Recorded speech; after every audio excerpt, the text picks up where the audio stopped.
क्या आपको पता है कि इस दफा आईफोन 13 की मैन्युफैक्चरिंग चाइना की बजाय इंडिया में की जा रही है? अच्छा ब्रदर, मुझे ये बताएं कि अगर मैं बात करूं पॉवर्टी की तो पाकिस्तान में पॉवर्टी रेट 39% तक जा चुका है, और बात करूं इंडिया की तो इंडिया में सिर्फ 6% रह गया।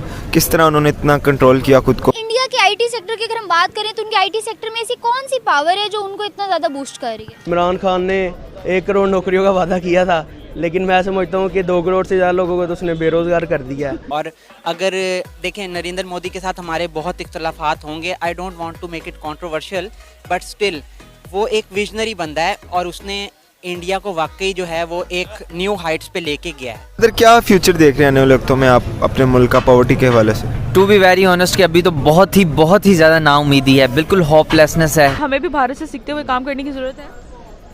नहीं, मुझे लगता है कि पाकिस्तान भारत से अच्छा काम कर रहा है। तो आपके प्राइम मिनिस्टर ही जब करप्शन में मुलवस पाए जाते हैं तो फिर आप क्या करेंगे? फिर पीछे तो कुछ भी नहीं ना बचता। 100% मार्क्स इस तरह से आ रहे होते हैं जैसे इन्होंने आगे जाके पता नहीं 5G क्या 7G लॉन्च कर देना, बट होता नहीं है ऐसा। कह लें कि उनके लिटरेचर तक में पाकिस्तानी स्टूडेंट्स भी कोई 97% इंडियन ऑथर्स की बुक्स पढ़ते हैं। लाहौर में एक कार्यक्रम के दौरान इमरान खान ने दुनिया में भारत के आईटी सेक्टर की जमकर तारीफ की और कहा कि पिछले 15-20 सालों में भारतीय आईटी सेक्टर ने काफी तरक्की की है, लेकिन पाकिस्तान काफी पीछे रह गया। इमरान खान ने कहा कि भारत ने हमसे करीब 15-20 साल पहले आईटी सेक्टर में कदम रखा था, लेकिन आज पता चलता है कि भारत कहां से कहां चला गया है, जबकि हम कहां रह गए। इमरान खान ने माना कि पाकिस्तान भारत से काफी पीछे रह गया है। इमरान खान ने ये भी माना कि भारत ने अपना ध्यान देश की तरक्की की तरफ लगाया है और उसी का नतीजा है कि वो हमसे काफी आगे निकल चुका है।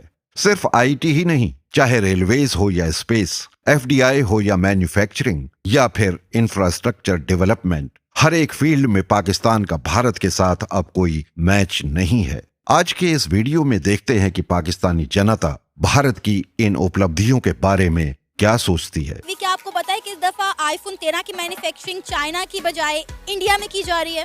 जी बिल्कुल, मैंने गूगल पे ये न्यूज़ मेरी नज़र से गुजरी थी और उसकी जो बुनियादी वजह मुझे समझ आती है वो बेसिकली यही समझ आती है कि इंडिया जो है वो बड़ी डेवलपिंग मार्केट है। अगर आप पिछले कोई 8-10 साल या 15 साल का अगर आप अरसा देखें, एक डेकेड के अंदर ऑलमोस्ट इंडिया में जो है टेक्नोलॉजी के हिसाब से बहुत डेवलपमेंट हुई है और वहाँ पे आप अगर गूगल के सीईओ की बात करें तो वो भी इंडियन है। उसके अलावा जो आपका ये ट्विटर का जो अभी रिसेंटली जी वो भी इंडियन है।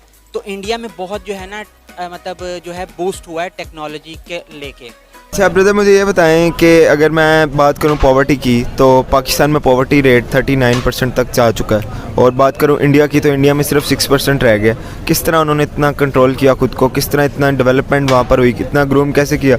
और पाकिस्तान क्यों इतना पीछे आ रहा है? सर, सबसे पहले तो बहसीयत कौम जो है वो हमें एक ये लम्हा फ़िक्रिया है कि इंडिया जैसी कंट्री जिसको कुछ साल पहले तक हम जो है वो उसका मजाक उड़ाया करते थे कि आपकी पॉवर्टी लाइन और आपके जो है लोग भूखे मर रहे हैं और वो सारा कुछ, अब वो ना सिर्फ इंडिया, फिर इसी के साथ आपके नेबर कंट्री जो कि बांग्लादेश है, जो आपसे 1971 में इंडिपेंडेंस जिसने ली, वो आप देखें किस तरह ज़बरदस्त तरीके से जो है वो तरक्की कर रहा है। इंडिया के आईटी सेक्टर की अगर हम बात करें तो उनके आईटी सेक्टर में ऐसी कौन सी पावर है जो उनको इतना ज़्यादा बूस्ट कर रही है? पावर आईटी सेक्टर में नहीं होती, पावर होती है हुकूमत का मिलके काम, हुकूमत और आवाम का मिलके काम करना। कोई भी हम उठा लें, कोई भी इदारा, उनका ये होता है वो मिलके काम कितना कर रहे हैं। अब अगर देखा जाए तो उन लोगों की आपस में यूनिटी है। उन लोगों के पास अगर कोई ऐसा इंसान निकल रहा है, उनके स्टूडेंट्स हैं, उनको वो ट्रेन कर रहे हैं, एजुकेशन सिस्टम है उनका वो स्ट्रॉन्ग है, वो ट्रेन कर रहे हैं बच्चों को। उसके अलावा अगर उनके पास हम फील्ड देख लें, उनके पास ज़्यादा वसाइल है, तो ये चीज़ें सारी इफेक्ट करती हैं। उनके पास इलेक्ट्रॉनिक्स है, मशीनरी है, ये सारी चीज़ें हैं। तो उसके सबसे बड़ी बात है, उन्हें पता है कि उन्होंने अपने जो उनके पास टैलेंट है उस टैलेंट को उन्होंने अपने पास रखना है और अपने ही मुल्क के लिए उन्होंने यूज़ करना है। इमरान खान ने 1 करोड़ नौकरियों का वादा किया था, लेकिन मैं समझता हूँ कि 2 करोड़ से ज़्यादा लोगों को तो उसने बेरोज़गार कर दिया है। 3.5 साल मुकम्मल होने को हैं, अभी 1.5 साल बड़ा हुआ है। देखते हैं कि इंशाल्लाह क्या करते हैं। उम्मीद तो है इनसे। बेसिकली इनका टॉपिक यही है, करप्शन ही है और यही है। क्या वजह है कि हर बड़े से बड़ा और इंटरनेशनल इन्वेस्टर इंडिया में जाकर इन्वेस्ट करना पसंद कर रहा है?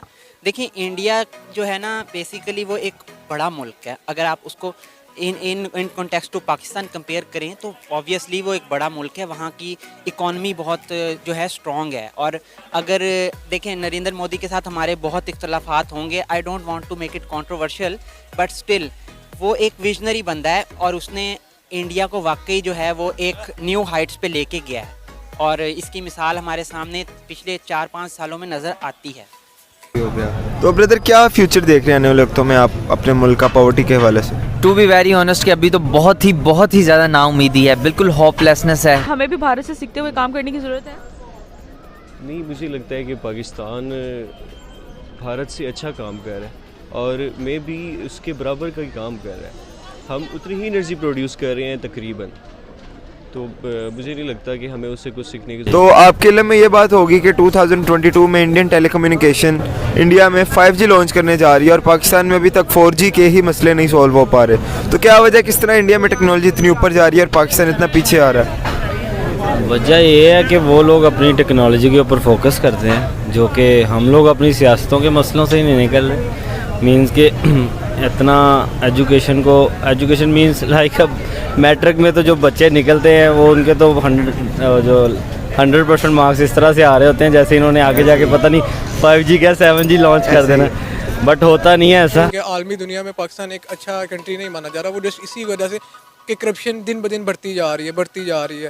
तो आपके प्राइम मिनिस्टर जब करप्शन में मुलवस पाए जाते हैं तो फिर आप क्या करेंगे? फिर पीछे तो कुछ भी नहीं ना बचता। सर देखिए, अब भारत तो आपको क्या लगता है कि मैन्युफैक्चरिंग हब बन चुका है जो हर मतलब बाहर की इन्वेस्टर को वो अट्रैक्ट करता है बिजनेस के लिए? बिल्कुल सही कह रही हैं आप। आने वाले दौर में शायद चाइना को छोड़ दे पीछे, क्योंकि कंफर्टेबल समझते हैं इन्वेस्टर वहाँ जाना, क्योंकि वहाँ पे स्टेबिलिटी है, मैंने आपको पहले बताया। पॉलिटिकल सिस्टम उनका स्ट्रॉन्ग है, जुडिशरी स्ट्रॉन्ग है। अगर कोई इन्वेस्ट करेगा तो अपनी इन्वेस्टमेंट को वो सिक्योर समझेगा। पाकिस्तान में ऐसा नहीं है। कोई पता नहीं कि इस गवर्नमेंट के बाद जो अगली गवर्नमेंट आए वो कैसा इनिशिएटिव ले। तो ब्रदर अगर मैं देखूं इंडिया की, मैं किसी भी फील्ड पे बात करूं, आईटी पे बात करूं, मेडिकल पे बात करूं, उनकी एजुकेशन पे बात करूं, इवन कह लें कि उनके लिटरेचर तक में पाकिस्तानी स्टूडेंट्स भी कोई 97% इंडियन ऑथर्स की बुक्स पढ़ते हैं। तो मतलब हर चीज़ में वो हमसे 50 साल आगे जा रहे हैं। तो किस तरह उन्होंने खुद को इतना ग्रो कर लिया, इतनी डेवलपमेंट कैसे होगी और इसका क्रेडिट किस चीज़ को जाता है? देखिए, इसमें तो उनकी पॉलिसीज़ को ही जाता है और उनके एडमिनिस्ट्रेशन को। हमारे यहाँ भी इस तरह की एडमिनिस्ट्रेशन ही नहीं हो सकी। बाकी आपकी ये बात है कि वो हमसे आईटी में भी आगे हैं, इवन तो एग्रीकल्चर में भी आगे हैं, ठीक है, हर फील्ड में वो हमसे इस टाइम आगे हैं। एक बात तो ये भी है कि चलें वो एक बड़ा मुल्क है, उनके पास रिसोर्स भी उसके अकॉर्डिंग थोड़े से ज़्यादा है, लेकिन ये भी बात है कि उनके पास उतनी ज़्यादा पॉपुलेशन भी है जिसको उन्होंने फीड कर लें, ठीक है। और इसमें ज़्यादातर क्रेडिट उनकी गवर्नमेंट को ही जाता है कि उन्होंने अपना एजुकेशन सेक्टर भी ग्रूम किया है चाहिए। लेकिन हम हमेशा से ना शॉर्टकट्स ढूंढते हैं, हम कभी भी एक चीज़ को ना सही तरह लेके नहीं जाते, सही तरह चलते नहीं है। इवन कि हम अपनी पढ़ाई में भी देख लें तो भी सही तरह नहीं चलते, इसलिए हम लोगों को डिच कराने के चक्करों में लगे रहते हैं। फिर वो लोग जो इंटरनेशनल ब्रांड्स हैं वो तो नहीं है ना इस चीज़ को आप कंप्रोमाइज़ करते हैं। वो कहते हैं कि जहाँ पर हमें एक अच्छी चीज़ मिलेगी वो प्रोवाइड करते हैं, उनके पास जाते हैं। इंडिया जो है वो इन्वेस्टर्स को फैसिलिटेट करता है और वो इस सेंस में करता है कि वो उन्हें इवन के आप कह लें कि ज़मीन भी देता है, उन्हें मैन पावर देता है, उन्हें टाइम देता है, उन्हें अच्छी क्वालिटी देता है, उन्हें क्वांटिटी देता है, उन्हें सब कुछ देता है, उन्हें वो मेयार देता है जो वो चाहते हैं।